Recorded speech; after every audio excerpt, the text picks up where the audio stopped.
کیا آپ جانتے ہو کہ میرا نبی رحمتوں کا سردار کیسے تھا اور ہمارا دین ہمیں رحمت کیسے سکھاتا ہے؟ کافروں کا ایک شاعر تھا سہیل ابن عمرو، یہ رسول اللہ صلی اللہ علیہ وسلم کے خلاف اشتعال انگیز تقریریں بھی کرتا اور توہین امیز شعر بھی کہتا۔ یہ جنگ بدر میں گرفتار ہوا۔ سہیل ابن عمرو کو بارگاہ رسالت میں پیش کیا گیا۔ حضرت عمر نے تجویز دی میں اس کے 2 نچلے دانت نکال دیتا ہوں، یہ اس کے بعد شعر نہیں پڑھ سکے گا، ہمارے خلاف تقریر نہیں کر سکے گا۔ رسول اللہ نے تڑپ کر فرمایا اگر میں اس کے اعضاء بگاڑوں گا تو اللہ میرے اعضاء بگاڑے گا۔ سہیل ابن عمرو نے نرمی کا دریا بہتے دیکھا تو عرض کیا کہ مجھے فدیہ کے بغیر رہا کر دیا جائے۔ اس سے پوچھا گیا کہ کیوں؟ سہیل ابن عمرو نے جواب دیا کہ میری 5 بیٹیاں ہیں، میرے علاوہ ان کا کوئی سہارا نہیں۔ رسول اللہ نے یہ سنتے ہی سہیل ابن عمرو کو اسی وقت رہا کر دیا۔ یہ ذہن میں رکھو کہ سہیل ابن عمرو ایک گستاخ شاعر تھا، لیکن رحمت للعالمین کی غیرت نے یہ گوارا نہیں کیا کہ 5 بچیوں کے کفیل کو قید میں رکھا جائے۔ اس طرح میرا نبی رحمت للعالمین تھا۔ غزوہ خندق چل رہا تھا۔ عمرو ابن عبد ود مشرک بھی تھا، ظالم بھی اور کفار کی طرف سے مدینہ پر حملہ آور بھی۔ جنگ کے دوران عمرو ابن عبد ود مارا گیا، اس کی لاش تڑپ کر خندق میں گر گئی۔ کفار اس کی لاش کو نکالنا چاہتے تھے، لیکن انہیں خطرہ تھا کہ مسلمان ان پر تیر برسائیں گے۔ کفار نے اپنا سفیر بھجوایا۔ سفیر نے لاش نکالنے کے عوض 10,000 دینار دینے کی پیشکش کی، لیکن رحمت للعالمین نے فرمایا کہ میں مردہ فروش نہیں ہوں، ہم لاشوں کا سودا نہیں کرتے، یہ ہمارے لیے جائز نہیں۔ کفار کو عمرو ابن عبد ود کی لاش اٹھانے کی اجازت دے دی گئی۔ اس طرح میرا نبی رحمت للعالمین تھا۔ خیبر کا قلعہ فتح ہوا تو یہودیوں کی عبادت گاہوں میں تورات کے نسخے پڑے تھے۔ تورات کے سارے نسخے اکٹھے کروائے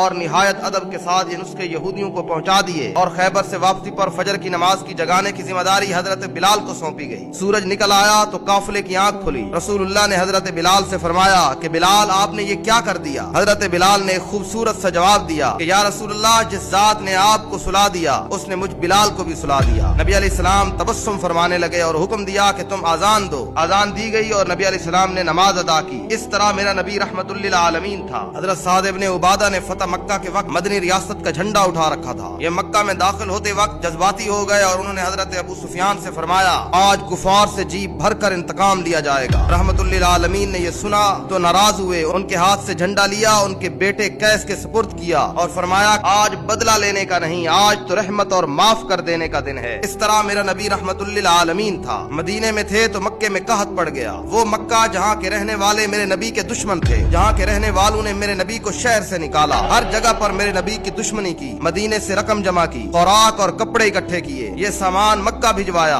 اور ساتھ ہی اپنے اتحادی قبائل کو ہدایت کی کہ مکے کے لوگوں پر برا وقت ہے، وہ قحط میں مبتلا ہیں، آپ لوگ ان سے تجارت بالکل ختم نہ کرو، تجارت جاری رکھو تاکہ ان کے لیے آسانی پیدا ہو سکے۔ وہ میرا نبی رحمت للعالمین تھا جو اپنے دشمنوں کے لیے بھی اچھائی چاہتا۔